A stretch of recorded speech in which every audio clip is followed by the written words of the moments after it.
Albert Einstein once said, "Everybody's a genius, but if you judge a fish by its ability to climb a tree, it will live its whole life believing that it is stupid."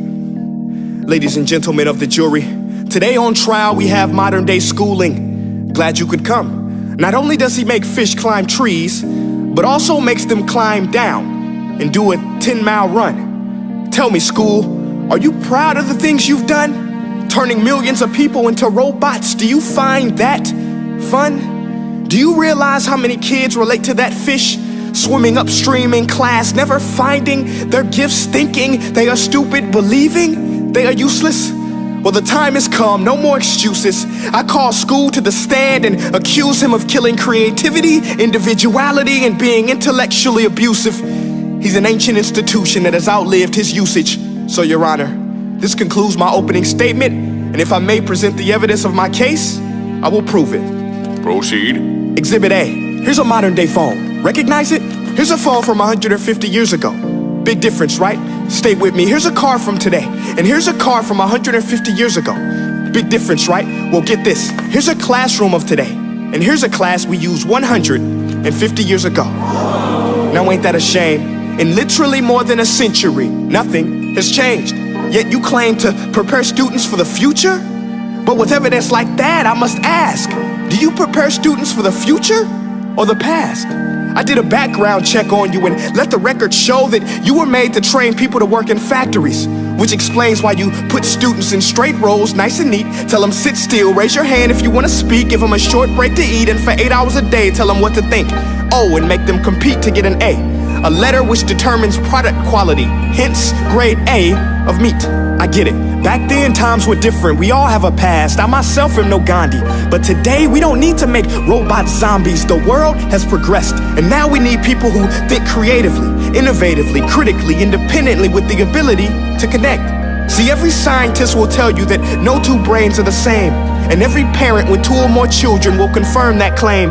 So please explain why you treat students like cookie cutter frames or snapback hats, giving them this one-size-fits-all crap. Watch your language. Sorry, Your Honor, but if a doctor prescribed the exact same medicine to all of his patients, the results will be tragic. So many people would get sick, yet when it comes to school, this is exactly what happens, this educational malpractice, where one teacher stands in front of 20 kids, each one having different strengths, different needs, different gifts, different dreams, and you teach the same thing the same way? That's horrific. Ladies and gentlemen, the defendant should not be acquitted. This may be one of the worst criminal offenses ever to be committed. And let's mention the way you treat your employees. Objection. Overruled. I want to hear this. It's a shame. I mean, teachers have the most important job on the planet, yet they're underpaid? No wonder so many students are short-changed. Let's be honest, teachers should earn just as much as doctors, because a doctor can do heart surgery and save the life of a kid, but a great teacher can reach the heart of that kid and allow him to truly live. See, teachers are heroes that often get blamed, but they're not the problem. They work in a system without many options or rights. Curriculums are created by policymakers, most of which have never taught a day in their life.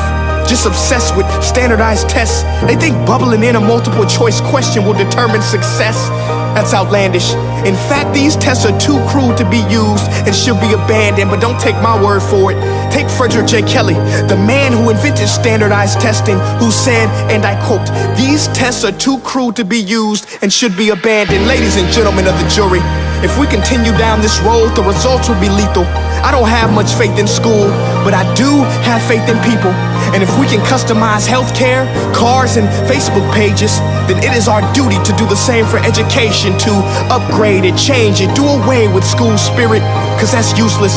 Unless we're working to bring the spirit out of each and every student, that should be our task. No more Common Core. Instead, let's reach the core of every heart in every class. Sure, math is important, but no more than art or dance. Let's give every gift an equal chance. I know this sounds like a dream, but countries like Finland are doing impressive things. They have shorter school days. Teachers make a decent wage. Homework is non-existent, and they focus on collaboration instead of competition. But here's the kicker, boys and girls. Their educational system outperforms every other country in the world. Other places like Singapore are succeeding rapidly. Schools like Montessori, programs like Khan Academy, there is no single solution. But let's get moving, because while students may be 20% of our population, they are 100% of our future. So let's attend to their dreams, and there's no telling what we can achieve. This is a world in which I believe, a world where fish are no longer forced to climb trees. I'll rest my case.